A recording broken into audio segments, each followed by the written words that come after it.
बिस्मिल्लाहिर्रहमानिर्रहीम। अस्सलाम वालेकुम स्टूडेंट्स, उम्मीद है आप खैरियत से होंगे। आज की वीडियो में हम class 9th maths Punjab text book board chapter number 12 exercise 12.2 के क्वेश्चन नंबर 14 को स्टार्ट करने जा रहे हैं।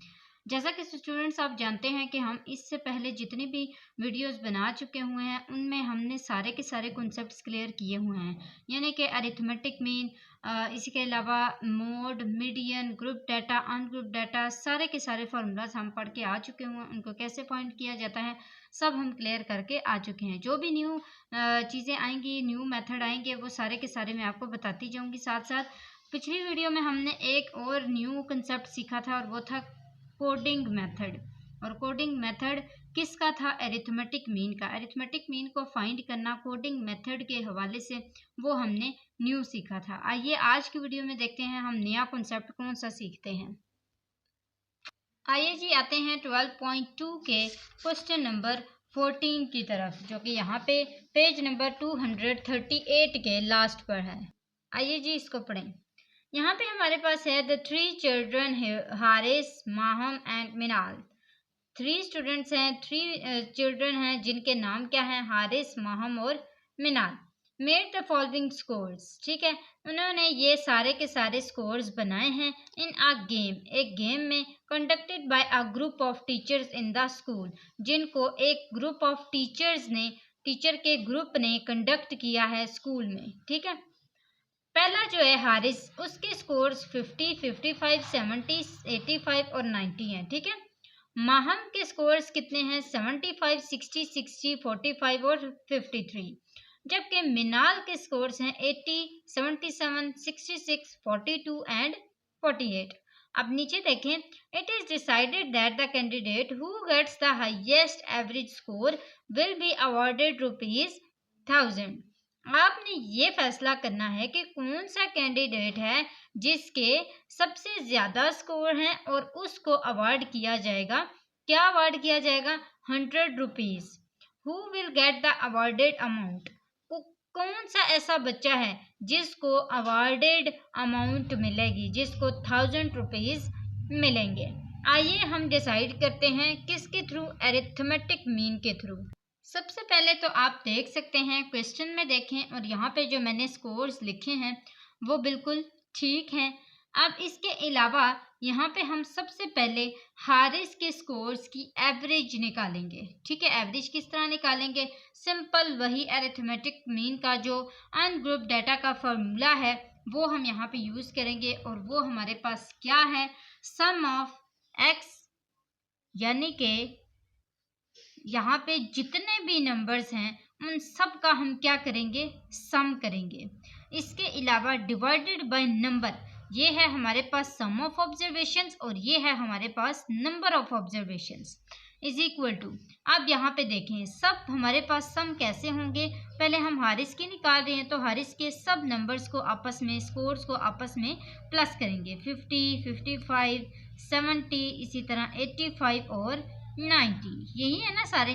हम यहाँ पे इसको डिवाइड करेंगे नंबर से। कितने नंबर्स हैं? 1 2 3 4 5। यहाँ पे आ जाएगा हमारे पास 5। अब आप कैलकुलेटर में इन सबको लिखें और देखें आपके पास क्या आंसर आता है। प्लस करें। अच्छा जी, मैंने इन सबको प्लस किया है तो मेरे पास जो आंसर आया है वो है 350। आप अपना आंसर देखें, आपके पास क्या आंसर आ रहा है? 350 ही आ रहा है। गुड।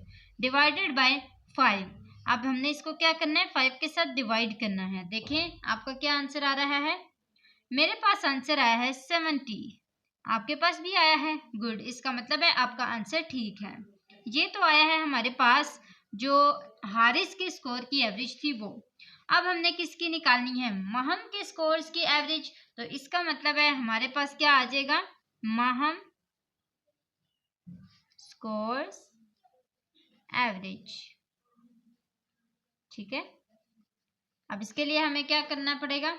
सारे के सारे माहम के नंबर्स लिखने पड़ेंगे।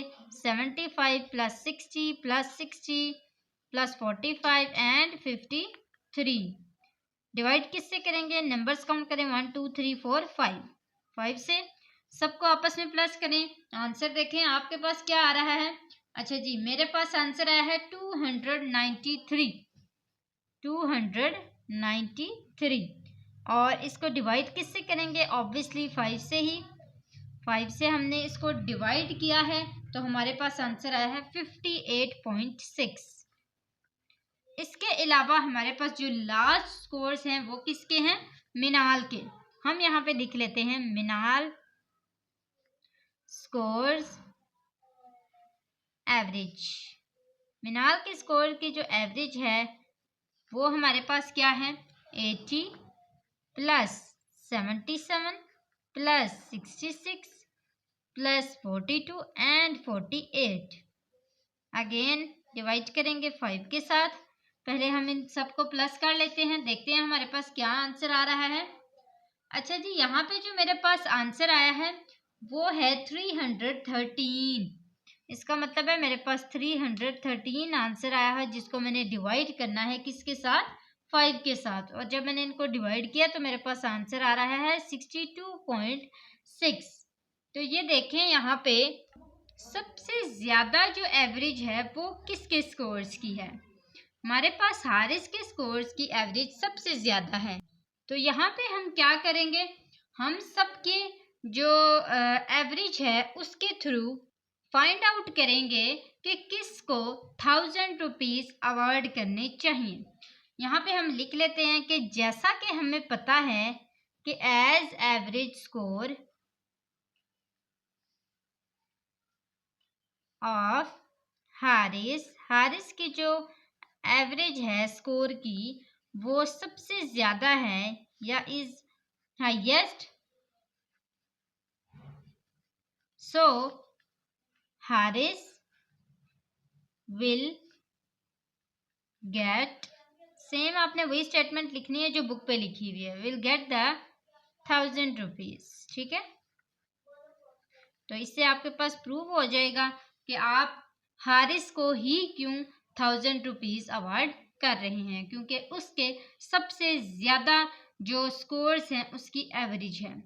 आप यहाँ पे देख भी सकते हैं क्वेश्चन नंबर 14 में कि आप किस तरह इसकी स्टेटमेंट को लिख सकते हैं। यहाँ पे बुक में देखें लिखा है ना, हु गेट्स द हाईएस्ट। आपने इसकी जगह क्या लिखना है? एवरेज जो आपके पास है किसकी है? हारिस की है। तो हारिस एवरेज स्कोर या फिर average score of Haris is highest. ठीक है, इस तरह लिख लें। तो आगे आपने इसको कहना है कि सो हारिस, इस वजह से Haris will be get 100 rupees awarded, जो भी आपके पास लिखा हुआ है। ठीक है, इधर तक आपके पास क्वेश्चन नंबर 14 कंप्लीट हो जाएगा। क्वेश्चन नंबर 15 को पढ़ते हैं। अच्छा जी, क्वेश्चन नंबर 15 में आपके पास क्या है? Given below is a frequency distribution divided by making a substitution as d is equal to x minus 20। Calculate the arithmetic mean. आपने अरिथमेटिक मीन को फाइंड करना है। आपके पास d अवेलेबल है, इसके अलावा आपके पास f अवेलेबल है, यानी कि आपके पास फ्रीक्वेंसी और डेविएशंस अवेलेबल हैं। तो हमने इसमें से अरिथमेटिक मीन को फाइंड करना है। इसके अलावा आपको ये भी पता है कि d is equal to x minus, यहाँ पे क्या होता है? a होता है। d का यही फार्मूला होता है ना, तो इसका मतलब है कि आपके पास a क्या होगा? 20 होगा। अच्छा जी, इसको आइए सॉल्व करते हैं। कैसे? सबसे हम पहले हम इसके जो डाटा हमारे पास अवेलेबल है डेविएशंस और फ्रीक्वेंसी का, वो लिख लेते हैं। यहाँ पे मैंने सारे का सारा डाटा लिखते साथ ही इसको सॉल्व भी किया है, आप देख सकते हैं। सबसे पहले मैंने ये दोनों डाटा डेविएशंस और फ्रीक्वेंसी को लिखा है। जब मैंने ये सारा लिख लिया, अब मुझे पता है कि डेविएशन और फ्रीक्वेंसी के लिए कौन सा फार्मूला अरिथमेटिक का मीन का यूज़ होता है। जैसे हमें पता है कि जब हमारे पास u अवेलेबल हो तो हम क्या करते हैं? हम डिफरेंट फार्मूला यूज़ करते हैं, किसका? अरिथमेटिक मीन का। इसी तरह अगर हमारे पास d अवेलेबल है तो हम d के लिए डिफरेंट फार्मूला यूज़ करते हैं अरिथमेटिक मीन का। इसके अलावा अगर हमारे पास सिंपल फ्रीक्वेंसी हो तो हम फ्रीक्वेंसी को ही यूज़ करते हैं। यहाँ पे हमारे पास जितना भी डाटा डेविएशन और फ्रीक्वेंसी का अवेलेबल था, सबसे पहले मैंने उसको लिखा है।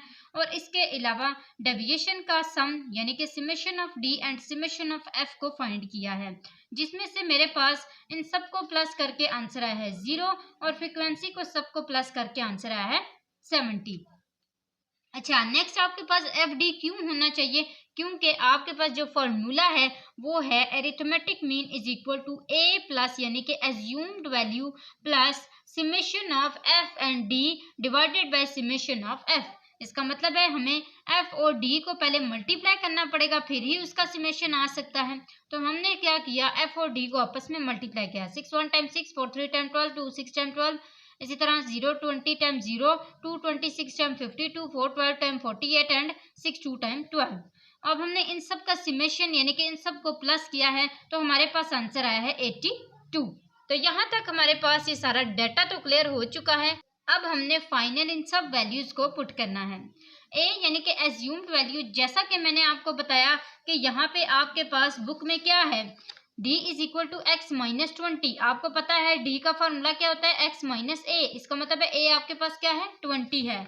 तो मैंने यहाँ पे क्या लिखा, a is equal to 20, a की जगह 20 plus summation of f and d 82 आया था, 82 लिखा divided by summation of f आपके पास क्या है 70। हमने उसको लिखा 82 डिवाइडेड बाय 70 किया तो 1.17 आ गया, 20 के साथ प्लस किया तो 21.17 आपके पास इसका एरिथमेटिक मीन आ चुका हुआ है। आप देख सकते हैं फाइनल एक दफा। नेक्स्ट हम क्वेश्चन नंबर 16 की तरफ आते हैं। क्वेश्चन नंबर 16 को पहले पढ़ लेते हैं। Being partners Hafsa and Fatima took part in a quiz programme. इसका मतलब है कि हफ्सा और फातिमा जो हैं उन्होंने एक पार्टनर्स के थ्रू यानी कि वो दोनों पार्टनर्स हैं और उन्होंने हिस्सा लिया है एक क्विज प्रोग्राम में। They made the following number of points. उन्होंने ये पॉइंट्स गेट किए हैं 45, 51, 58, 61, 74, 48 एंड 46। अब क्या कहते हैं कि compute the average number of points using deviation. याद रहे आपने एरिथमेटिक मीन को फाइंड तो करना है, एवरेज तो फाइंड करनी है। एरिथमेटिक मीन का मतलब एवरेज ही होता है ना। आपने एवरेज फाइंड करनी है लेकिन बाय यूजिंग डेविएशन। ठीक है, डेविएशन वाला फॉर्मूला यूज करना है। और इसमें आपके पास d is equal to x minus A आपके पास क्या है 58 है। इसका मतलब है आपके पास ए भी आ चुका हुआ है। तो यहाँ पे मैंने सबसे पहले क्या किया है, दोनों डाटा को लिखा है। कौन कौन से डाटा, x और d को, यानी कि आपके पास जो जो भी x अवेलेबल थे वो लिखे 45, 51, 58, 61, 74, 48, 46 एंड 50। अब मैंने क्या किया है, d सारे के सारे लिखे हैं। कैसे, x माइनस ए था तो मैंने क्या किया, सब x को माइनस किया a के साथ, a यानी कि 58 के साथ। मैंने 45 को भी माइनस किया 58 के साथ, इसी तरह 51 को भी माइनस किया 58 को, सबको मैंने माइनस किया 58 के साथ। तो मेरे पास ये आंसर सारे आते गए हैं। अब ऑब्वियसली हमारे पास जो डी होता है उसका समेशन ही लिया जाता है, किसके अंदर, एरिथमेटिक मीन के फॉर्मूले के अंदर। तो मैंने क्या किया, इन सब को प्लस किया तो मेरे पास आंसर आया -31। अब जब मेरे पास ये आंसर आ चुका है, इसके अलावा मजीद मुझे किसी चीज़ की ज़रूरत नहीं थी। मैंने इस सारे डाटा को पुट किया है। ए हमारे पास 58 था, समेशन ऑफ डी हमारे पास -31 था, जबकि एन जो था नंबर्स थे वो 8 थे, 8 ही थे ना, 1 2 3 4 5 6 7 एंड 8। इसके अलावा देखें यहाँ पे हमारे पास जो अरिथमेटिक मीन का फॉर्मूला है वो क्या है, A plus summation of D divided by N है। मैंने सबको पुट किया, ए 58 है, समेशन ऑफ डी -31 है, डिवाइडेड बाय एन हमारे पास क्या है 8 है। इन दोनों को मैंने डिवाइड किया तो मेरे पास ये आंसर है 3.87। मैंने इन दोनों को माइनस किया तो 54.125 आंसर है। आप इस तरह भी आंसर लिख सकते हैं और अगर आप इसको राउंड ऑफ करना चाहते हैं तो फिर इस तरह भी लिख सकते हैं, क्योंकि आपके पास यहाँ पे जो लास्ट इसका डिजिट है वो 5 है, तो वो 5 या 5 से बड़ा होने की वजह से हमारे पास क्या हो जाता है, पीछे वाले में एक ऐड हो जाता है। तो मैंने इनको ऐड कर दिया है। इस तरह मेरे पास जो आंसर है वो 15.13 आ गया है और हमारा क्वेश्चन नंबर 16 भी कंप्लीट हो गया है। क्वेश्चन नंबर 17 में क्या है, a person purchase the following food items. एक पर्सन है जिसने ये सारी चीज़ें खरीद ली हैं।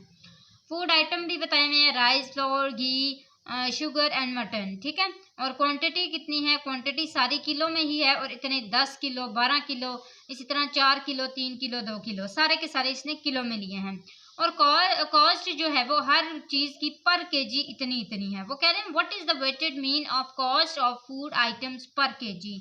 हर किसी का वजन कितना होगा, अगर आपने इतने इतने क्वांटिटी चीज़ ली है तो फिर हर चीज़ का वेट कितना होगा, ठीक है, वो आपने फाइंड करना है। आइए करते हैं इसको। वेट के लिए आपने परेशान नहीं होना। यहाँ पे आपके पास जैसे फ्रीक्वेंसी आती थी ना, उसी तरह आपने जहाँ पे फ्रीक्वेंसी होगी वहाँ पे वेट रख लेना है। सिंपल सी बात है, ठीक है। देखिए यहाँ पे हमारे पास फूड आइटम सारे के सारे मैंने लिखे हैं, rice, floor, ghee, sugar and mutton. इसके अलावा मैंने इसका वेट भी लिखा है केजी में जो था, और मैंने इसकी जो कॉस्ट है वो यहाँ पे सारी लिखी है। 96, 48, 190, 49, 60, 50 सारे अवेलेबल थे, मैंने यहाँ तक लिखे। अब इससे आगे मेरे पास क्या आना चाहिए, इससे आगे मैंने एक्स और डब्ल्यू, यानी कि जैसे हम एफ और एक्स को मल्टीप्लाई करते हैं ना, जैसे हम मिड पॉइंट और फ्रीक्वेंसी को मल्टीप्लाई करते हैं, इसी तरह हमने मिड पॉइंट और वेट को मल्टीप्लाई कर लेना है। कैसे करेंगे, 96 को मल्टीप्लाई करेंगे 10 के साथ, इस तरह एक एक सब को मल्टीप्लाई करते जाएंगे तो हमारे पास ये सारे आंसर आते जाएंगे। हमने इन सब को क्या ले लेना है, समेशन, यानी कि इन सब को प्लस कर लेना है। यहाँ पे मैंने जो वेट का फॉर्मूला लिखा है वो ये है, summation x W divided by summation W. इसको मैंने क्या किया है, यहाँ पे ये वाला नंबर लिखा है एक्स डब्ल्यू वाला, और यहाँ पे डब्ल्यू वाला नंबर लिखा है, तो इन दोनों को डिवाइड किया है, 120.74 आंसर है। इसका मतलब है कि जो इसकी एवरेज कॉस्ट है वो कितनी होगी, 120.74 पर केजी। हर केजी की इतनी इतनी कॉस्ट हो सकती है। तो यहाँ तक हमारे पास क्वेश्चन नंबर 17 भी सॉल्व हो चुका है। क्वेश्चन नंबर 18 की तरफ आते हैं। क्वेश्चन नंबर 18 क्या है, for the following data find the weighted mean. Same वैसे ही आपने सिर्फ वेटेड मीन को फाइंड करना है। आइटम आपके पास दिए गए हैं, वॉशिंग मशीन, इसके बाद हीटर, स्टोव एंड डिस्पेंसर, ठीक है, ये सारी चीज़ें हैं आपके पास, और इन सब से आप क्वांटिटी भी दी गई है, कॉस्ट भी दी गई है। कॉस्ट आपकी 1000 में है, पहले रुपीज़ में थी, ठीक है। तो इस चीज़ को आपने गौर में रखना है। यहाँ पे हमने फाइंड करना है वेटेड मीन को। सबसे पहले तो मैंने यहाँ पे जो डाटा लिखा है मैं आपको वो दिखा देती हूँ। सिंपल मैंने सारा का सारा डाटा लिखा है और एक्स को मल्टीप्लाई किया है डब्ल्यू के साथ, ठीक है।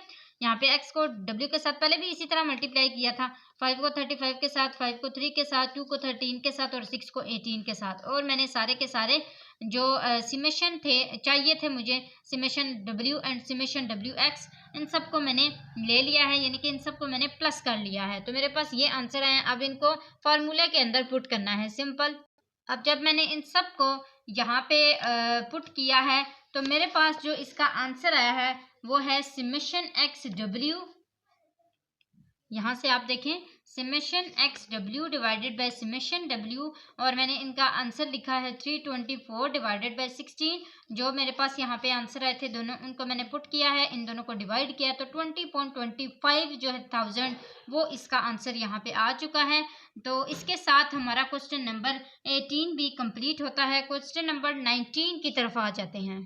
क्वेश्चन नंबर 19 जो कि बहुत ही सिंपल सा क्वेश्चन है। यहाँ पे हमारे पास है, a company is planning it's next year marketing budget across 5 years. एक कंपनी अपना नेक्स्ट 5 सालों का बजट जो है वो तैयार कर रही है, और ईयरली बजट इन मिलियन, और उसका जो एक साल का बजट है वो मिलियन में है। जैसे कि 5, 7, 8, 6, 7। Find the average budget for the next year. अगले साल के लिए उनका कितना बजट होगा। सिंपल सी बात है, आपको सारे 5 सालों का बजट दे दिया गया था, आपने उसको उसकी जो एवरेज है वो फाइंड करनी है। सारों को यहाँ पे लिखें, एक्स सबको लिखा, इन सबको प्लस करना है, प्लस करके जो भी आंसर आएगा उसको डिवाइड कर लेना है। कितने सालों का है, 5 सालों का, तो 5 के साथ इनको डिवाइड कर देना है। 33 को डिवाइड करेंगे 5 के साथ तो 6.6 मिलियन इसका आंसर आ जाएगा। यानी कि अगले साल का जो इनका बजट तैयार होगा वो कितने का होगा, 6.6 मिलियन का। लास्ट जो इसका क्वेश्चन है, क्वेश्चन नंबर 20, वो है, Ahmad obtained the following marks in a certain examination. Ahmad ने क्या किया है, अहमद ने सारे के सारे जो एग्जामिनेशन है उसके इतने इतने मार्क्स लिए हैं। Find the weighted mean if weights 5, 4, अच्छा वेट उन्होंने बता दिया है, 5, 4, 2, 3, 2, 4 respectively are allotted to the subjects. यानी कि अगर पहला सब्जेक्ट आपको दिया गया है तो वो जो पहला वाला वेट है वो पहले सब्जेक्ट का होगा, ठीक है। यानी कि यहाँ पे का आपके पास उर्दू है ना, उर्दू का जो है वेट कितना है, 5 है, इंग्लिश का 4 है, साइंस का 2 है, मैथ का 3 है, इस्लामियात का 2 है और कंप्यूटर का 4 है। इस तरह रिस्पेक्टिवली का मतलब है पहले वाले का पहला, दूसरे वाले का दूसरा, तीसरे वाले का तीसरा, इसी तरह आगे सो ऑन। अब यहाँ पे देखें हमारे पास मैंने सबसे पहले सब्जेक्ट्स के नाम लिखे हैं, सारे के सारे सब्जेक्ट्स यहाँ पे मुझे मिल गए। उसके बाद मार्क्स जितने जितने भी लिए गए थे वो मैंने यहाँ पे लिखे हैं। इसके अलावा वेट रिस्पेक्टिवली जिस तरह मेरे पास दिए गए थे मैंने उसी तरह उनको लिख लिया है। और वेट का मैंने यहाँ पे सम भी लिया है, क्योंकि मेरे पास जो वेट का फॉर्मूला है उसके अंदर समेशन W है। इसका मतलब है हमने जो W है उन सबको प्लस भी करना है। इसके अलावा XW यानी कि X को मल्टीप्लाई करना है W के साथ, क्योंकि मुझे फॉर्मूले के अंदर समेशन XW चाहिए। तो इसका मतलब है इसके लिए मुझे सबसे पहले XW लेना पड़ेगा, यानी कि इन दोनों को मल्टीप्लाई करना पड़ेगा और फिर इन सबको प्लस भी करना पड़ेगा। तो मैंने 78 को मल्टीप्लाई किया 5 के साथ, मेरे पास 390 आंसर है। इसी तरह 65 को मल्टीप्लाई किया 4 के साथ, 80 को 2 के साथ, 90 को 3 के साथ, 85 को 2 के साथ एंड 72 को 4 के साथ। जब मैंने इन सबको प्लस कर लिया तो मेरे पास ये जो दो आंसर आए हैं समेशन ऑफ W के और समेशन ऑफ XW के, इन दोनों को मैंने फार्मूला के अंदर पुट किया है। 1535 डिवाइडेड बाय 20। तो यहाँ पे देखें, यहाँ पे 8 आता है, ठीक है, 1538। अब इनको डिवाइड किया 20 के साथ तो मेरे पास 76.9 आंसर आया है और यही इसका लास्ट क्वेश्चन का आंसर है, क्वेश्चन नंबर 20 का। मुझे उम्मीद है स्टूडेंट्स आपको अच्छे से सारे क्वेश्चन समझ आ गए होंगे। आज की इस वीडियो में जो हमने न्यू कंसेप्ट सीखा है वो है वेट का, वेटेड मीन का, जिसका फॉर्मूला था XW is equal to summation XW divided by summation W। तो हमने एक न्यू चीज़ इस वाले वीडियो में भी सीखी है। इसके अलावा मुझे उम्मीद है आपको सारे के सारे क्वेश्चन नंबर 20 तक समझ आ गए होंगे। कोई भी कंफ्यूजन होती है कमेंट बॉक्स में ज़रूर पूछा करें, मैं ज़रूर आपको जवाब देने की कोशिश करूँगी। इसके अलावा आपने YouTube चैनल मेरे हफ्सा स्टडी को लाजमी सब्सक्राइब करना है और साथ ही साथ अपने फ्रेंड्स को भी शेयर करना है। आज के लिए इतना ही। अगली वीडियो में हम रिव्यू एक्सरसाइज को इंशाल्लाह कंप्लीट करेंगे और इसके साथ हमारा चैप्टर नंबर 12 भी कंप्लीट हो जाएगा। अगली वीडियो तक के लिए अल्लाह हाफिज़।